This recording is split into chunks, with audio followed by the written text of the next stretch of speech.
let's get into it. We got some scary stories. True scary stories by Mr. Nightmare. Shout out to him. My girlfriend and I recently moved into our new house. It's honestly the home we've been dreaming of, the perfect fit for us. We have a cat named Bella whom we rescued together, so everything felt perfect when we first moved in. The only downside at first was the house to our right. It looked abandoned, as the owner had started renovating it but never finished. The layout of the houses is such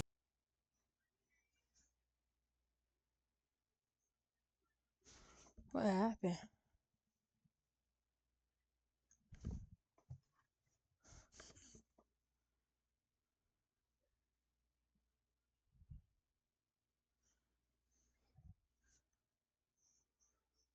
that on our right there's a space for the entrance to our back garden, and next to that is the abandoned house's entrance to its back garden. There's no fence separating the two, as the owner removed it to install a new one but never completed the job, leaving both back gardens with open access. Behind the abandoned house is another property separated by a fence. From what we could see, several young men lived there. Occasionally, when we returned home, we'd see them cutting through the neighbor's back garden to reach the front of the street. We didn't think much of it at first. Maybe they knew the owner and had permission. Fast forward to our first night in the new house. We were sitting in the back garden, enjoying the space, and looked up at the houses behind us, just out of curiosity. That's when we noticed a man staring blankly at us from a window. He wasn't hiding it, he made it very obvious. There was no expression on his face, and the room was dark, which made the whole thing even more unsettling. We assumed he was just curious about his new neighbors, but after half an hour of that blank stare, we decided to go inside. The next few days were normal. I went to work, and my fiancée continued unpacking. One night, we decided to sit in the garden again.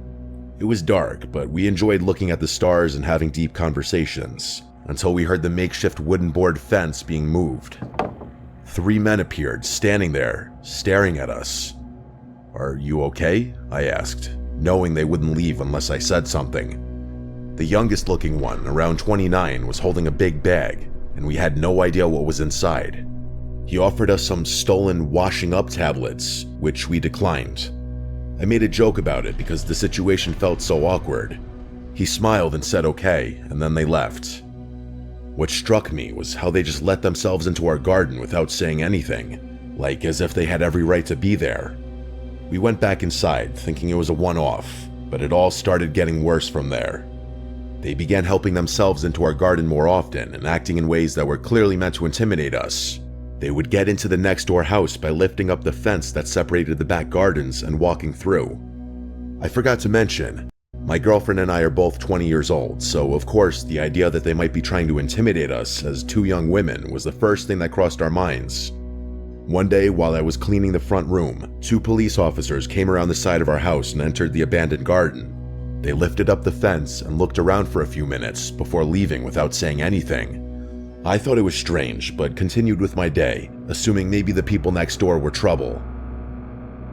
A few days later, the police knocked on our door. They explained that the house behind us was now vacant. The men had been kicked out for antisocial behavior, apparently not just towards us, but with other neighbors too. Honestly, we were relieved. Even though they hadn't physically done anything yet, it meant they wouldn't get the chance to escalate things. We continued settling into the house, but one day, while I was in the bath, I heard a loud bang outside. I quickly got dressed and ran to find my girlfriend. I found her recording something from our spare bedroom window, which faces the garden of the now empty house. I asked what was going on, but she shushed me. After a moment, she explained. A man we had never seen before pointed up at our bedroom window, and when she noticed him, he sprinted full speed toward our house. He tried our door handle on the way past, then ran back into the garden, threw the broken fence up, and started banging on all the windows of the empty house. We called the police immediately. They came, watched the video, took a statement, and left. We were shaken. Why would they try our door handle and then break into that house? What was he planning? A few nights later, while we were in bed, we heard whistling. The kind of whistle men use to harass women. It was 2:16 a.m. We listened quietly, and then heard someone tapping on our window. Terrified, we checked the cameras, but for some reason, they didn't record anything. Whoever it was must have left shortly after because the noises stopped. We were too scared to sleep, so the next day, we went to my mom's and stayed the night. When we returned the following morning, we noticed our Ring doorbell had been removed and placed on the floor. The SD card was gone. Someone had clearly come back, and we knew who it was. Who else would do that?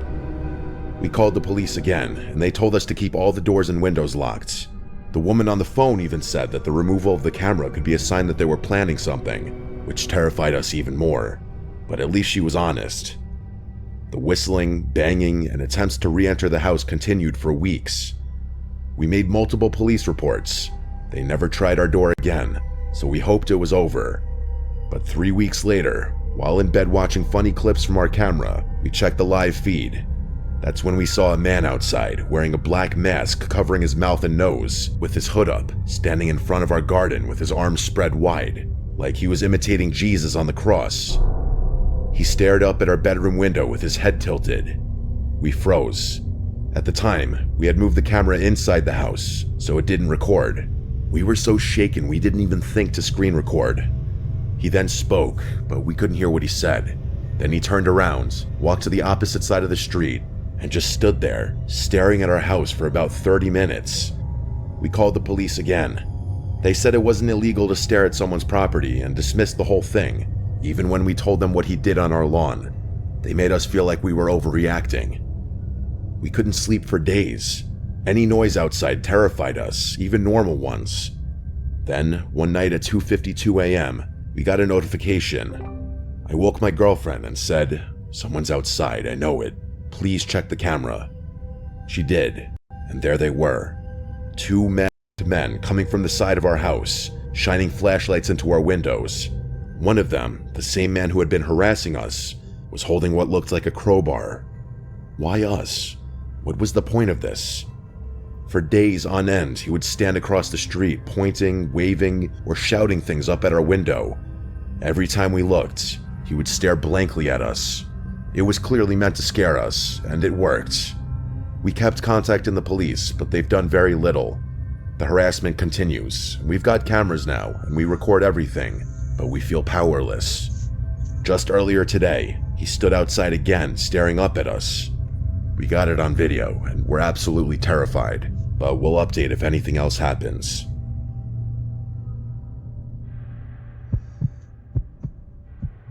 Nah, that's scary. I'll be shook. Let me preface this by saying I'm not crazy. I know how this is going to sound. Paranoid, unhinged, delusional, but I swear everything I'm about to tell you actually happened. It started with a face, or more accurately, faces that all looked just slightly off. 3 months ago, I ended a relationship with my ex Caleb. We'd been together almost 2 years, and the breakup was long overdue. Caleb wasn't violent or anything, he never hit me, but he was controlling and possessive in that low-key and calculating kind of way. Perhaps the worst kind of way. He'd do things like track when I'm on my phone and quiz me on things I'd done that day to see if I'd give the same answer twice. After I left him, I changed my number, disabled my social media, and even moved apartments. I thought I was in the clear. Then came the barista. It was a Tuesday morning. I stopped by this little hole-in-the-wall coffee shop near my new place. I'd only been there once or twice. As I stepped up to the counter, the barista, a girl about my age, smiled at me, but something about her expression made me pause. She tilted her head and said, "Good morning, sunshine." I froze because that was Caleb's nickname for me. It was not a common one. He used to say it sarcastically whenever I was upset, like, "What's wrong, sunshine?" He enjoyed pushing buttons. I brushed it off, maybe it was a coincidence, but then it happened again. A few days later, I took a rideshare to work. A different driver than usual, older guy, maybe in his 50s.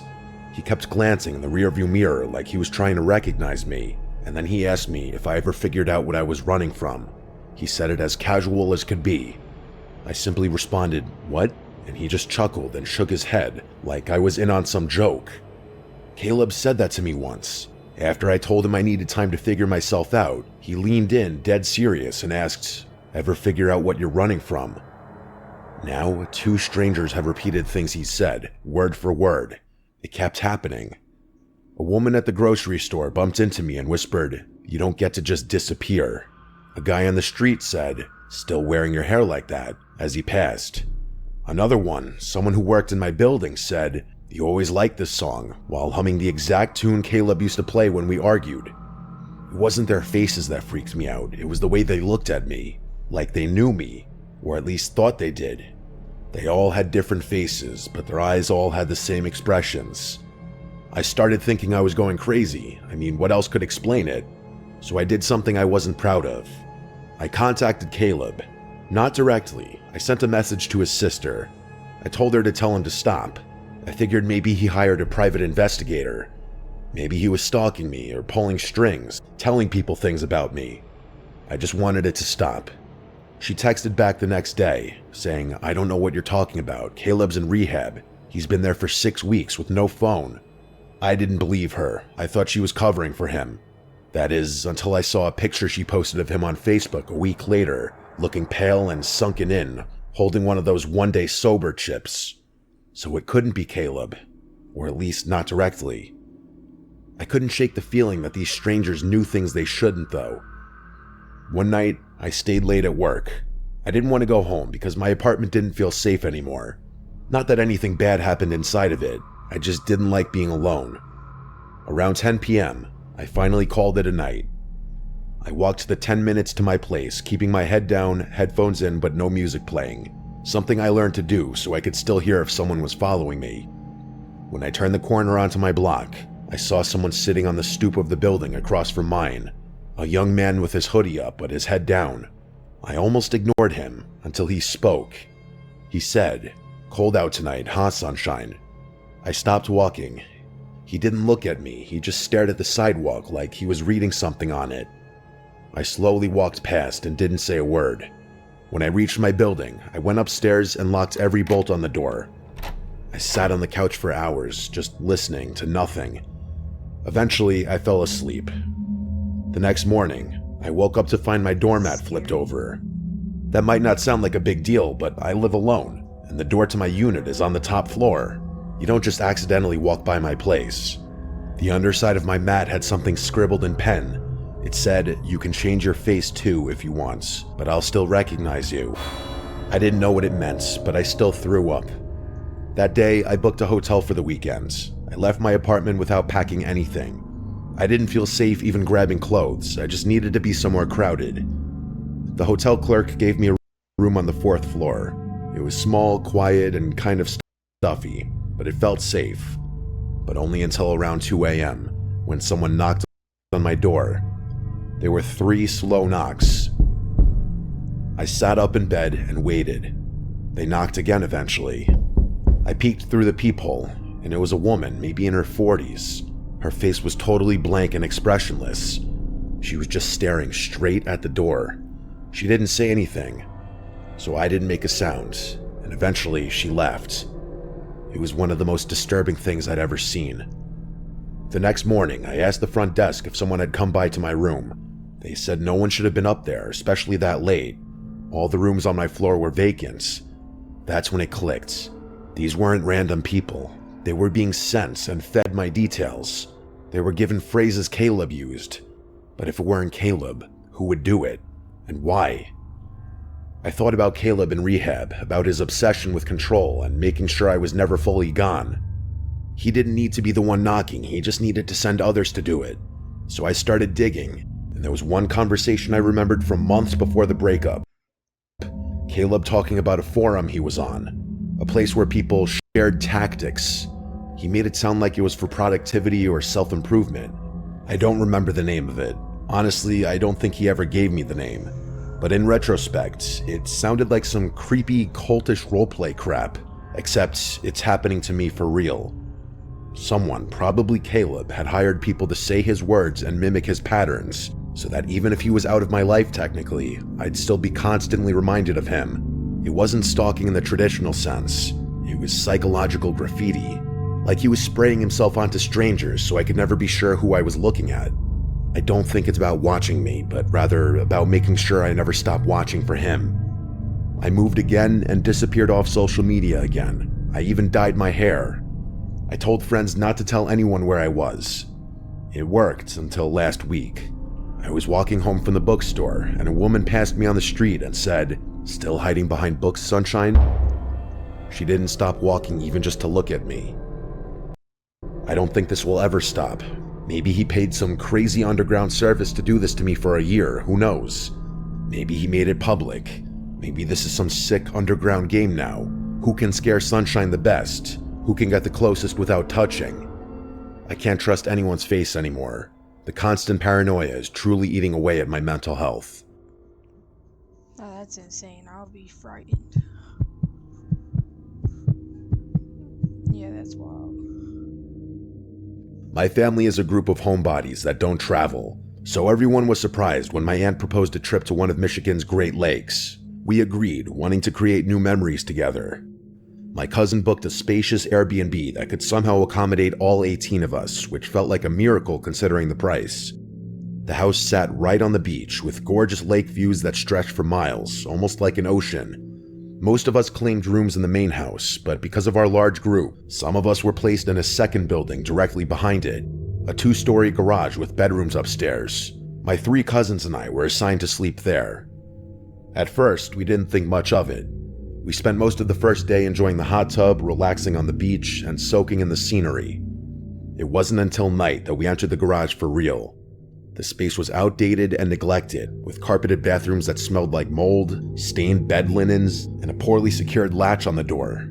Clearly, the cleaners focused on the main home and ignored the garage. My cousins were grossed out and refused to sleep on the beds unless we washed the sheets, so I suggested we do laundry. The machines were small, so we could only do 1 set of bed sheets at a time, and it was obvious we'd be up late. We passed time upstairs, waiting for the first load. My cousin Maria complained about how we got stuck with the worst place, and as she spoke, I started to feel uneasy, like something bad was coming. I've had this feeling before, a rare kind of intuition that usually ends in a nightmare or something worse. I told my cousins to stay alert, and they listened, especially since we'd all experienced a break-in before when we lived in Detroit. Around midnight, the bell rang from the first floor, signaling the wash was done. I went downstairs alone, swapped the load into the dryer, and brought up the clean-smelling sheets. When my cousins saw how clean they were, they wanted their bedding washed too, so I kept going up and down between cycles doing everyone's sheets. At around 2:37 a.m., we were finally done. We made the beds and were too tired to stay up any longer. My cousin Nikki insisted we leave the light on, and while they all fell asleep quickly, I stayed up doing some schoolwork on my phone. I'm a light sleeper, something that stuck with me since the break-in, and I remained hyper-aware of my surroundings even while half asleep. Then, around 3 a.m., a loud bang hit the garage door, like someone had thrown their body against it.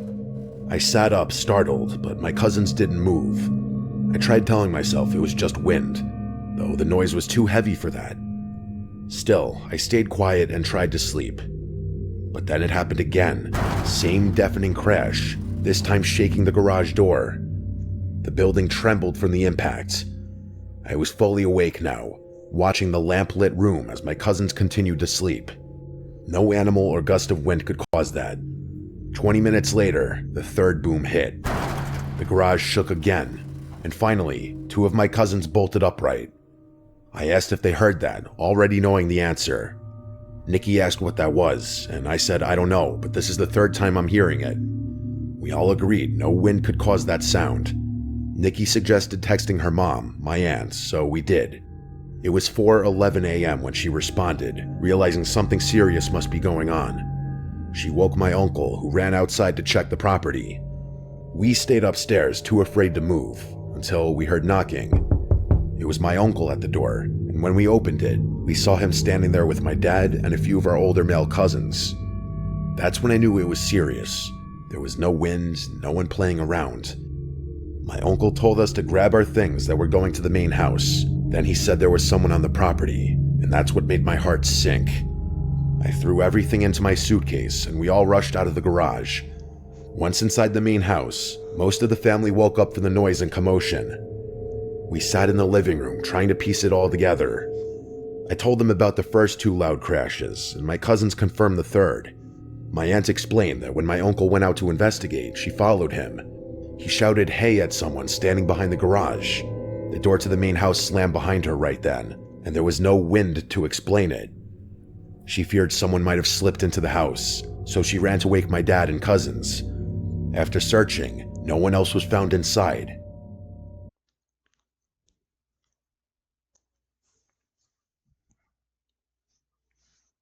Shop your new mattress your way at Ashley. Browse our wide selection online from the comfort of your home, or come in and see what. Let me skip. Then my uncle described what he saw. A man stood behind the garage, not hiding or moving, but staring like he wanted to be seen. When my uncle called out, the man didn't flinch. He simply walked away and vanished, not into the darkness, but into thin air. The leaves on the ground didn't crunch, and there were no footsteps left behind. My uncle's not someone who makes up stories either. He's a serious, logical man, which made everything scarier. My brothers added that they found 2 jester cards, one in the main house and one in the garage. The one in the garage was twisted and demonic looking. One cousin pointed out that jesters symbolize mockery, and the loud sounds happened around 3 a.m., the so-called devil's hour. It was as if we were being taunted. My uncle had even checked for footprints, but saw only his and my cousin's, not the man's. Another cousin drove down the road during the incident to try and spot someone fleeing, but found no one. That day, no one returned to the garage. We squeezed into the main house, on floors, couches, anywhere there was room. My mom gave up her bed so we could sleep more comfortably. On the second night, she slept on a couch by the large windows and woke around 4 a.m. to footsteps on the porch. She didn't dare open her eyes. She was afraid of seeing someone looking in. Then she heard someone trying the basement door. It had a weak lock, and my brothers and male cousins were sleeping down there. The door rattled as someone tried to break in. My mom rushed to the basement, but by the time she reached the beachside entrance, no one was there, and all the boys were still fast asleep. That was our last night. Though we planned to stay until Tuesday, we left Monday instead. On the way home, we couldn't stop talking about what had happened. When my mom found out I had been going downstairs alone during laundry, she theorized that someone might have been watching me and thought I was alone in the garage. The time between my last trip downstairs and us going to sleep lined up way too well with the banging sounds. Theories started to form. Some of us thought it was a neighbor trying to scare us off. Others believed there was something paranormal, especially because of the jester cards.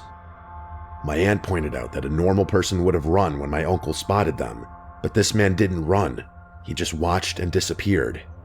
We contacted the Airbnb host, who claimed she'd review the footage from the camera above the garage door, but we never heard back. It made us wonder, did she know the man? Was he a neighbor? When we first arrived, my sister and cousin had walked the beach and passed a woman next door. She watched them coldly, without friendliness or a greeting, just an unfriendly gaze. The house was in the middle of nowhere, and we understood how constant Airbnb guests might annoy locals, but we were respectful. We didn't deserve what happened. This was our first family trip, and hopefully not our last, even after everything we went through. No, that one was crazy, I'm not gonna lie. But that's it for tonight, chat. Bye, YouTube. I'm gonna go to bed. I'm not gonna lie. It's 11:30. Time to lay down.